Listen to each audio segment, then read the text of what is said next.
So thanks everyone tuning in, and thanks for the invitation. Luke already said my title, so I don't need to repeat that. But I guess I've in some smaller venues given a talk about this recently before, but today I'll focus more about actual results and less on methodology than maybe in my previous talk. So hopefully there should be something new for everyone here if you've heard me talk about this before. So this problem of fluid-fold interaction and injection into and near folds is quite a critical one these days, since it shows up really anytime we're putting fluids into the crust or extracting them, for example, in geothermal activity, carbon capture and storage, fracking, wastewater injection, or more recently, we're really injecting into folds for the purpose of injecting into folds to see how they move. So for scientific purposes. And once we start thinking about this problem, we start understanding that it's a complex system we're dealing with dramatic differences in relevant time and spatial scales, and as well as a lot of different coupled processes. So I would argue that to do this, we need tools that allow us to bridge these dramatic scales, as well as accounting for the coupled processes. And it's might be better if they're kind of cheap to run, since we've never captured the full complexity of the true system. So it might be nice to be able to run more than one simulation. And the tool I'll talk about today is in this group of earthquake cycle simulations, or SEAS simulation. And given the nature of this seminar, I won't spend too much time talking about what this is, but well, all of the SEAS simulations have two things in common, and that is that you need to describe something called the bulk. Let me get a little laser pointer cursor here. So you need to describe the bulk, and you need to describe an interface or the fold. And then most commonly what is used is you would describe the bulk with linear elasticity and the interface with rate and state friction. And in terms of numerical method, what is most commonly done is to use a boundary integral method, because boundary integral methods reduce the dimensionality of the simulation domain by 1. So you only have to discretize the fold itself, and you can do higher resolution and larger domains and things like that more easily. Of course, you can't do certain things that volume-based methods can do. So what I will introduce today is similar but different, right? Where we're just describing the bulk with poroelasticity, so not linear elasticity, but poroelasticity. And then we're describing the interface with rate and state friction, plus other things that might change pore pressure, such as dilatancy or fluid injection. When I say dilatancy, I'm referring to the Secant-Rice dilatancy law based on experiments by Chris Marone. There's, of course, many other types of dilatancy that happen in the crust at various scales. So the simulation domain here is going to be the following. We have two poroelastic half spaces that are going to be separated by a thin shear zone. And these poroelastic half spaces, or poroelastic bulk, are described by biotheory of poroelasticity, so quasi-static poroelasticity. And between them is a frictional interface, which we imagine it has some finite dimension to it, but it is very thin in certain sense, at least much thinner than anything that happens along the length of the fold. So we're doing this in plane strain or two-dimensional deformation because usually that's where you start before you go to 3D. And you might ask yourself, well, why am I doing poroelasticity? And I would argue one of the main reasons is that once you start looking at the coupled processes of fluid fold interaction, especially injection into folds, then poroelasticity allows you to couple the bulk to the shear zone process in a more complete manner.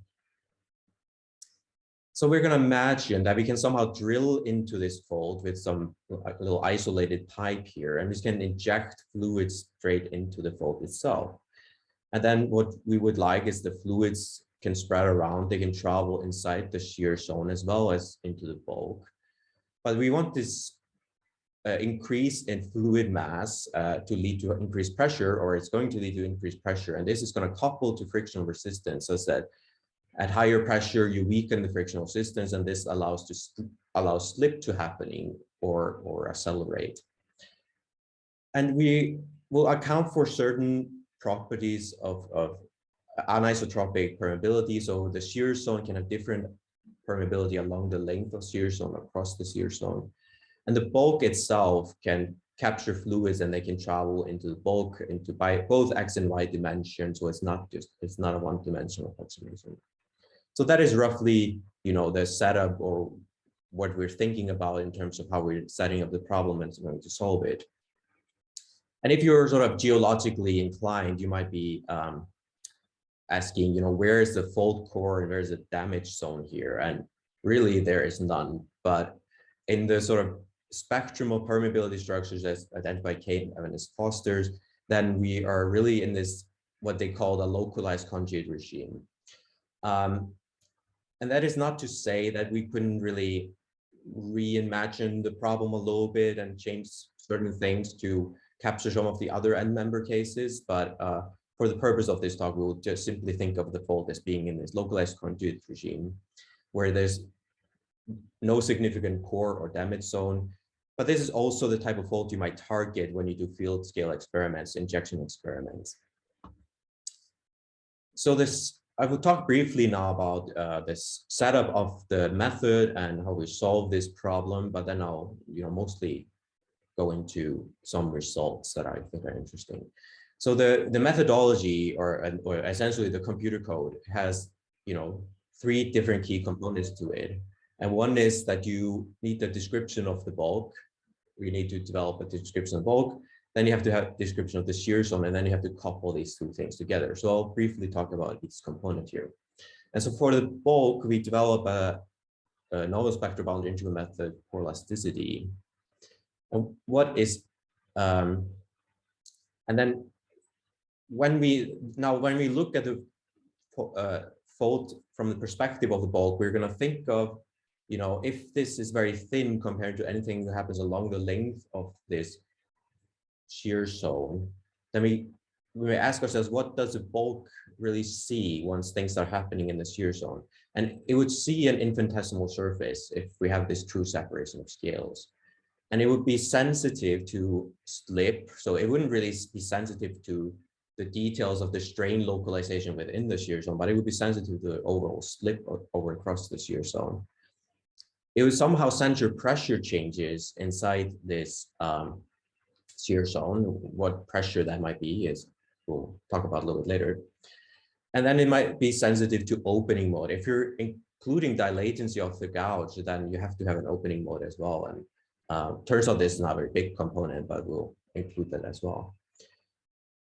So developing this, so we need a solution that maps really this slip, for example, into shear stress. And we develop these solutions by looking at the governing equation and then transforming them first in the Fourier domain along the X dimension and Laplace domain in time.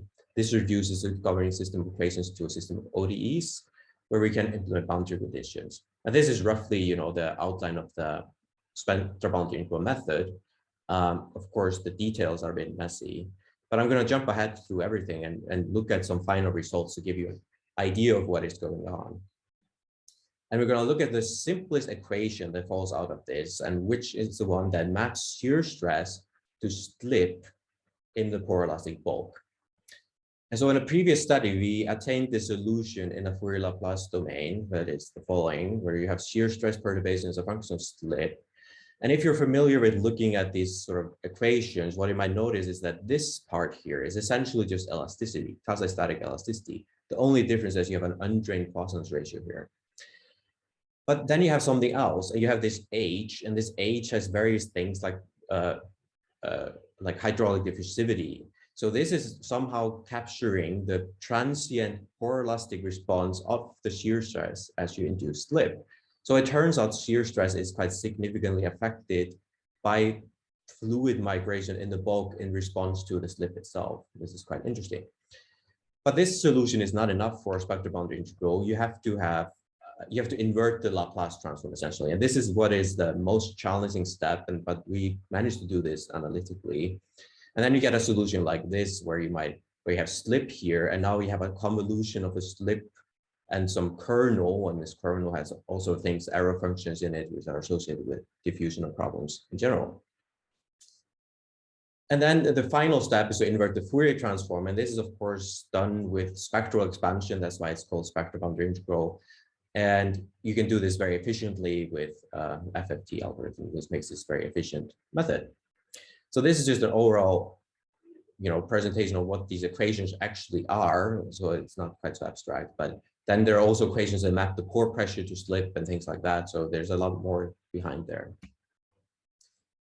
Now let me talk about the shear zone very quickly. So the shear zone is really just represented by constitutive relationship here.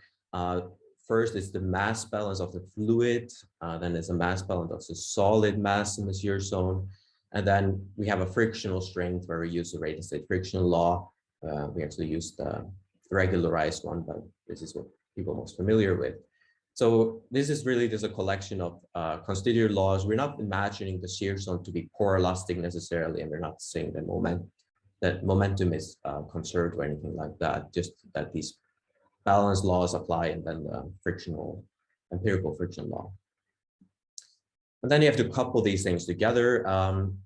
And then we do a little bit of a trick, which is worth mentioning, that we acknowledge that pore pressure in the shear zone turns out to be not constant. So what we want to do is to try to still reduce the dimension of the shear zone while accounting for not a constant pore pressure within the shear zone.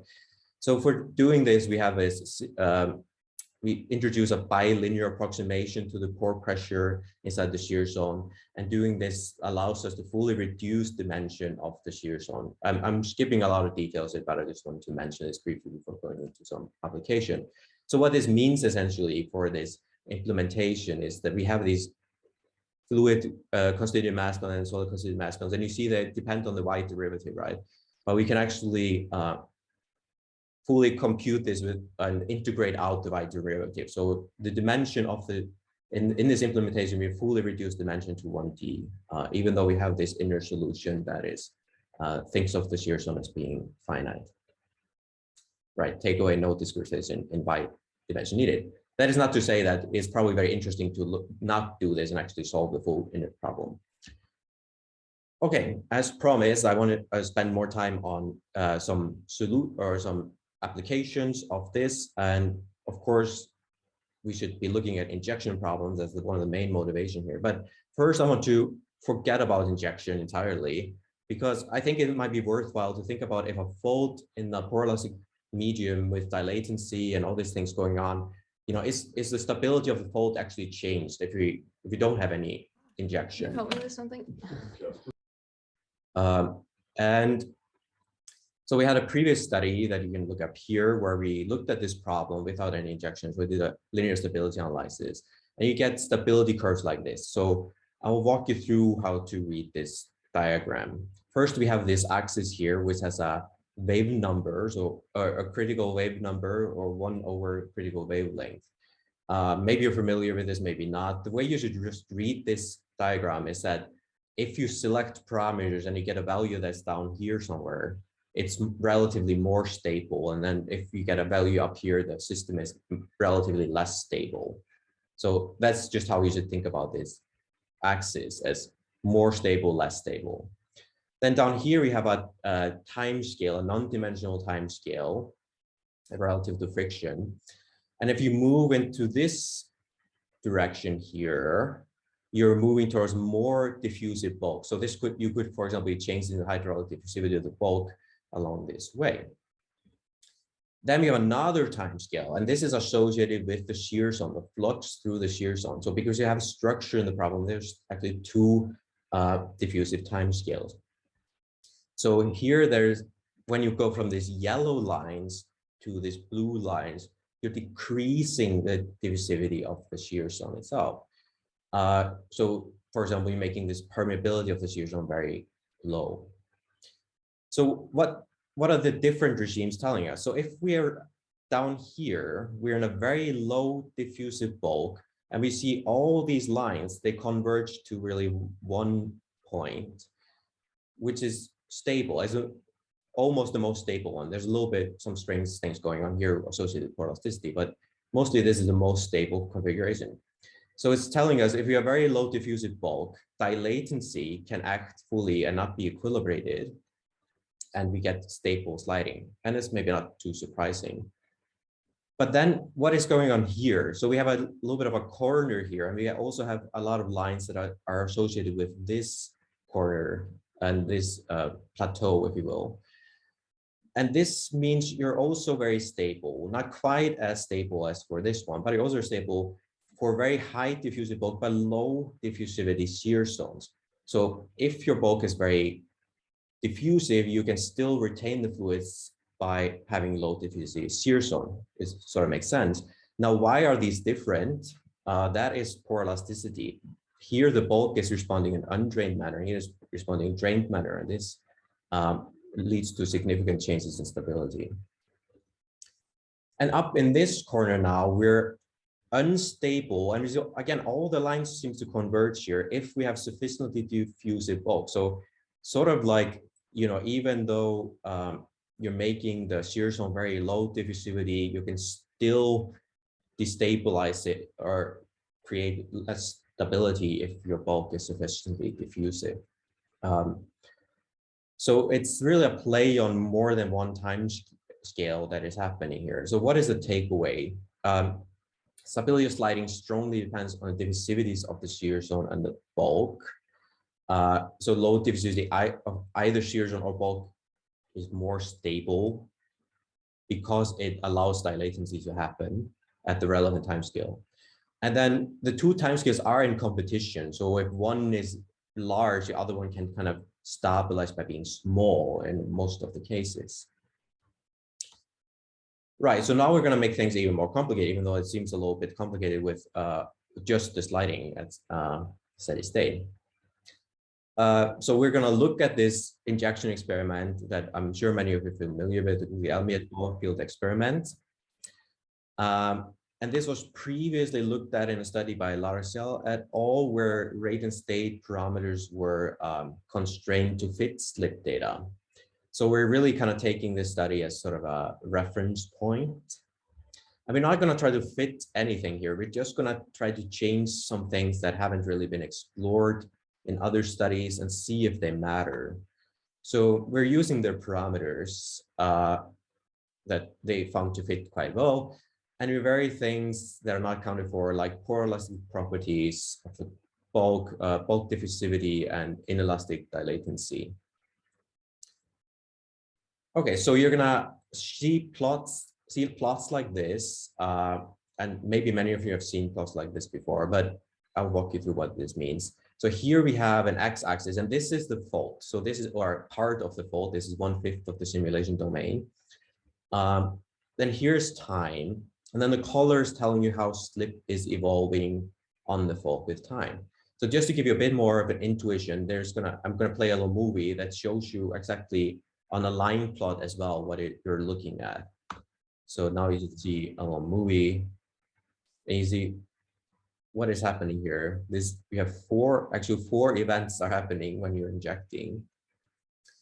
This is what we call a reference simulation. It has no dilatancy, so there's no dilatancy stabilization happening here. And we actually have a very unstable system where you have these kind of systematically growing ruptures, and they're growing outside the pressurized domain, and it's sort of moving towards something you might call a runaway rupture here, and this by re-rupturing. So it's quite interesting. So we can look at the pore pressure as well.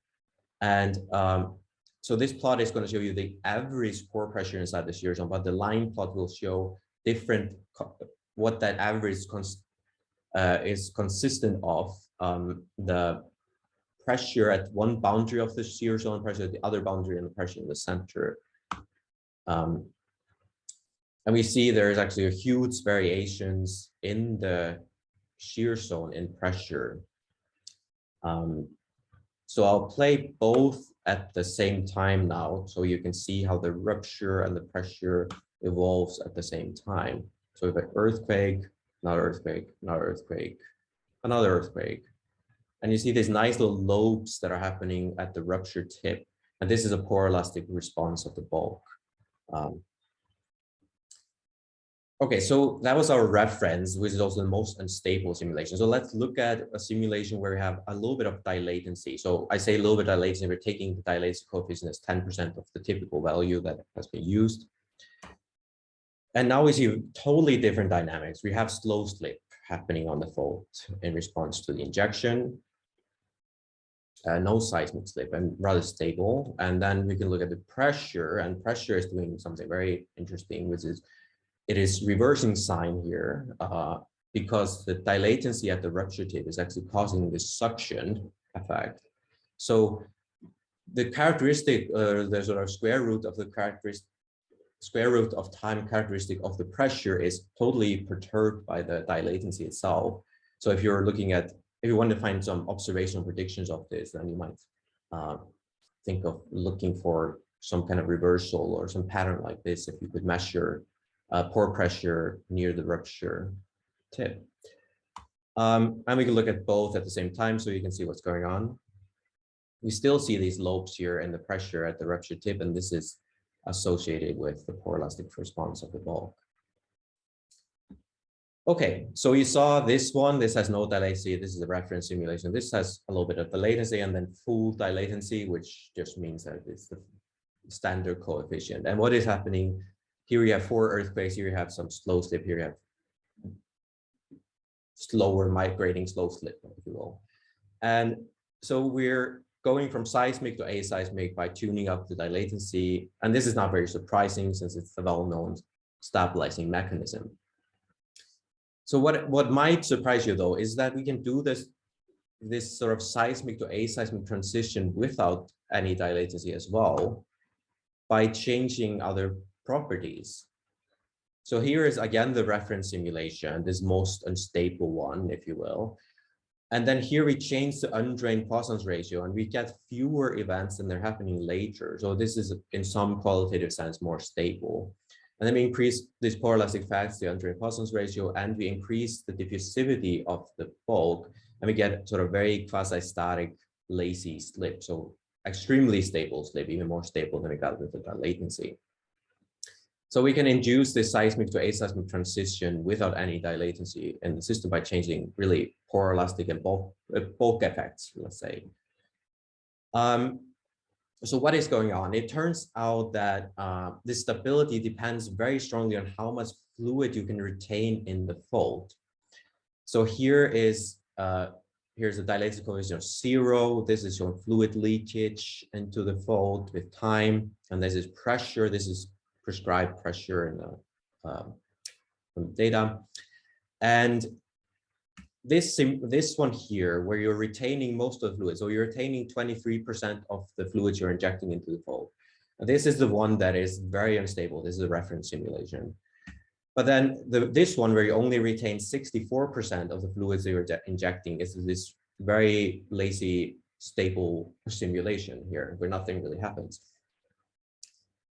So, but it turns out, so right. So from this, you might say, well, okay, yeah, if you retain more fluids, is more unstable. But then if you look at what happens in the simulations that have dilatancy, you can, for example, look at this purple one here, and that when you have the low dilatancy coefficients, you're retaining now even more fluids, but we know it's more stable. And this is retaining even more fluids, but we know it's more stable. So what is happening? This is because we're just measuring net fluid leakage. So when you have dilatancy, you leak as much into the bulk, but then you have dilatancy sucking fluids back into the fault. So it is, it is more complicated than you can just say that, how much you can pressurize the fault. If you have dilatancy, fluids can flow out of the fault and then back into the fault, it turns out, but it's still more stable. So where is dilatancy really acting in a simulation? So this is, again, these two, this is a reference then with dilatancy. So the reference one doesn't have any dilatancy, where this is the change in plastic porosity. This is coefficient of friction. But here we see this simulation, and where you have the aseismic slip, and you do have very sort of just this patch of plastic porosity change. And then this one as well. But then if you look at the pressure itself, so this is the same simulation, look at the pressure is dropping really just at the rupture tip. So the pressure is being equilibrated here, but not at the rupture tip. So it's very much not undrained dilatancy. And one of the interesting things we found out when you start looking at these simulations where you have multiple events that are turning into kind of these runaway ruptures is that if we look at how the coefficient of friction varies with slip at the center of this simulation, we do see that healing here is very important. So first rupture looks very much like linear slip weakening. Then the second rupture is kind of like linear slip weakening, but not quite. And then the third rupture is also kind of like linear slip weakening, except the peak strength of the frictional interface is dramatically different. And it depends on how long it is between the ruptures. So it's sort of like if you wanted to try to understand this problem in a context of slip weakening friction, it would be a bit of a trouble because really it turns out healing here it seems to be very important in controlling these dynamics of if you're start rupturing repeatedly larger and larger area as you're injecting into the fold. So let me just summarize quickly. We derived the spectral analytical method in poroelastic medium. We are simultaneously coupling together raise the friction, dilates the injection, both diffusivity, anisotropic shear-zone diffusivity, and poroelastic bulk properties. We fully reduced dimension of a 2D problem, both the shear-zone and the bulk, to a 1D problem. Although this requires some assumptions about how the pore pressure might look like in the shear-zone itself. We're seeing, interactions of multiple time scales are playing a role in the rupture style and stability. We're seeing these simulations where you have these repeated re-ruptures, and these are preceding these runaway ruptures in the simulations, where they're initially rupturing within the pressurized zone, but then start rupturing outside the pressurized zone. And varying bulk diffusivity and poroelasticity can have similarly stabilizing effect as dilatancy. And so if you want to know more, there is a preprint out. I hope the paper will actually be out fairly soon, but we'll see. So you can read more about this there. All right, thank you for listening.